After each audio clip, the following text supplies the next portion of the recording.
The Nintendo Wii was successfully launched in 2006 with many popular launch games and features. The game lineup included Wii Sports, Twilight Princess, and everyone's favorite fucking Barnyard. The system also had a host of other software bundled in as channels. This included the Me channel, where you could create personalized avatars for the games, the Photo channel, where you could view and edit photos from an SD card or the Wii message board, the News and Forecast channel, where you could view the latest weather or news, and last, the Wii Shop channel, where users could download new games, classic virtual console games, and channels from the internet. Specifically, when looking at the Wii Shop channel, there were 12 channels that you could download. The Internet channel, the Everybody Votes channel, the Check Me Out channel, the Nintendo channel, the Wii Speak channel, the Metroid Prime 3 channel, the Wii U data transfer tool, the Skyward Sword update channel, and streaming services such as Netflix and Hulu. Unlike the WiiWare and Virtual Console sections of the shop channel, the channel section rarely got updated past 2009. Well, that was all except for Japan. The Japanese Wii Shop channel received 6 additional channels. The TV Guide channel, which let users view TV guides and control their television directly from the channel. The Digicam Print channel, which allowed users to print photos from SD cards and from the Photo channel. The Today and Tomorrow channel, which also released in Europe and showed the user's fortune.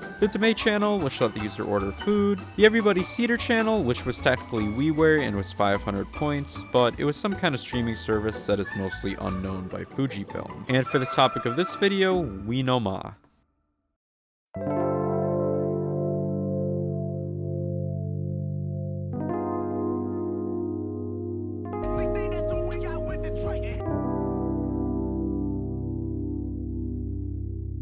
Wii No Ma was released on May 9th, 2009, exclusively in Japan.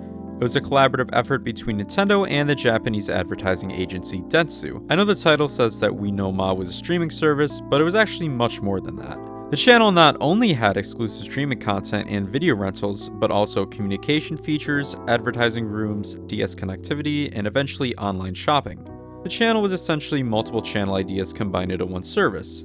It lasted until April of 2012, right before the Wii U was set to launch, and over the years saw heavy support from both Nintendo and Dentsu.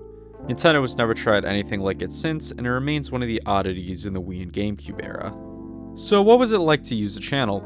Launching it for the first time let you pick a Mii to occupy the room, and you would then select your birthday and blood type. After that, it would bring you to the room, which acted as an interactive menu with many different options to choose from. Over the years, it got more simplified, but I honestly prefer how the channel looks prior to the shopping update. You could originally look around the room, and the menu options were contextualized through objects around the house. For example, if you wanted to watch exclusive shows made for the service, you'd hit the TV in the corner of the room. There were also posters displayed on the wall, which would change depending on what was being advertised at the time, such as Wii Sports Resort or a film available for rental. The room would also become decorated during the holidays. For example, if it was around Christmas time, a miniature snowman would be shown outside the balcony. The Forecast Channel API also later allowed the channel to display the current weather of where you lived on the TV screen, and this would also affect the weather shown outside of the window. There are only 2 main options available for use at the launch of the channel. Those 2 options were the advertising rooms and the video content. Starting with the advertising rooms, these contained different rooms sponsored by different companies. Companies would pay Dentsu in order to obtain a spot in the lobby known as a company parade. This is where Miis in a circle would march with signs relating to each company. Companies such as Honda, 7-Eleven, and the Pokemon Company would all have different sections. These sections would showcase ads, surveys, coupons, and promotional videos. The videos and coupons can then be transferred to a DSi through an application known as Doko Demo Wii No Ma, which was found in the DSi shop, and they could then be used at the appropriate stores. To access this, you would hit the potted plant for the room. As for the streaming content, by selecting the television, you'd be given a menu to select the types of programming you'd like to watch. There were cooking shows, comedies, game shows, and multiple other genres to choose from. Almost every single show available in the section was exclusively made for the service. You could even search for recommendations based on your blood type. What the fuck? Once you finish viewing a show, you'd be asked to rate it on a scale of worst to best? You could also transfer these shows to the DSi via the app and put them on an SD card to view whenever. To promote these shows, sometimes when you launch a channel, Mii's known as a concierge would speak to you using the world's shittiest mic. As for the communication features, while you couldn't send voice messages to your friends like the concierge Miis, you could send text-based messages to them and pick a personalized emotion for your Mii to have when they visited your friend's room. The next time they would launch the channel, an animation would play of your Mii entering their room and delivering the message.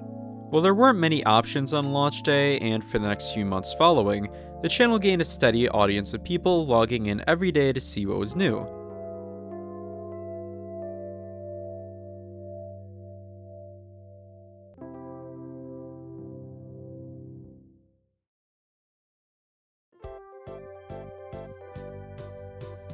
The first major update would come on November 21st of 2009 with the theater update. By clicking on the door in the corner of the living room, you'd be taken to the theater room and have the ability to rent shows and movies for Wii points.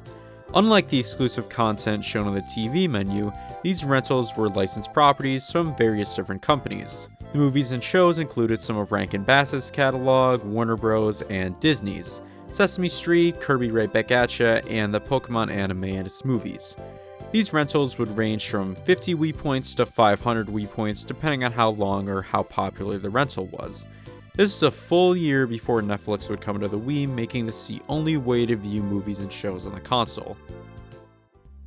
A few months later, in February of 2010, Nintendo of America ended up filing a trademark for Wii No Ma in the United States. This could suggest that they were planning on bringing the channel over in some capacity, but in my opinion, if this version of the channel was released, it would most likely only be the rental portion with a different UI. Wii No Ma was created specifically to appeal to a Japanese audience, and the amount of work it would take to localize the channel to fit a Western one would be a massive undertaking.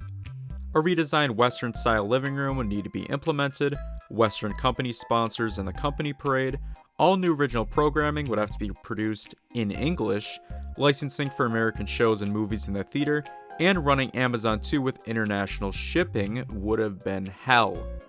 Nintendo must have thought that it wouldn't have been worth the effort, especially with the decreasing popularity of the Wii in North America. Speaking of the catalog, the second and final major update came on November 1st of 2010 with the shopping update. The room look, channel banner, and channel UI were completely overhauled. Rather than clicking around the room to access the channel's features, traditional buttons were added to the bottom and right sides of the screen. The room now featured a large TV in the center with different information being displayed as time progressed. If you waited long enough without selecting anything, then eventually it would pan around the room just as it did before, allowing you to see the different animations the Miis would perform. The big new addition in this update was an entire shopping catalog to look through that was handled by the company's Senshukai. The catalog had over 10,000 items and included DVD versions of shows found on the service, furniture, toys, Mii-related custom merchandise, bikes, food, and everyday household items. These items can be bought with either a prepaid card from the convenience store before the item is shipped, or with cash when the items would arrive. It was also possible to place orders over the phone from the catalog if you weren't comfortable ordering from the console itself. This would go on until February of 2012, when Nintendo would announce that the service would be discontinued on April 30th the same year.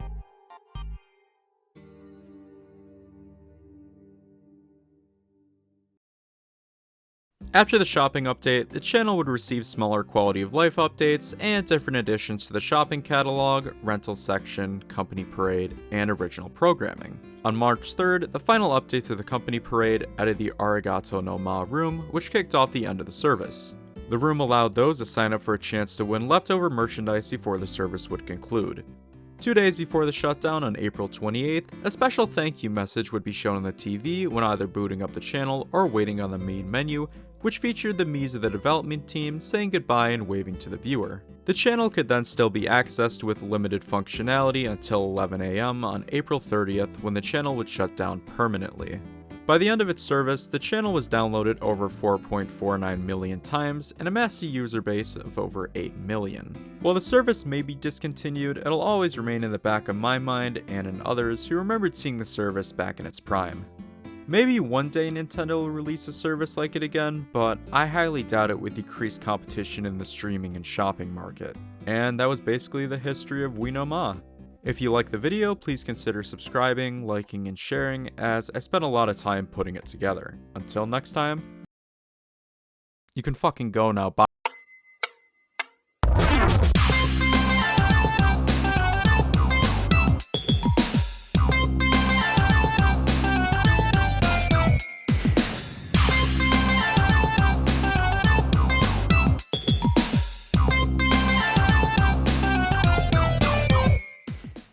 The catalog had over one. Fuck. The catalog had over a couple items. Wow, this script is dog shit.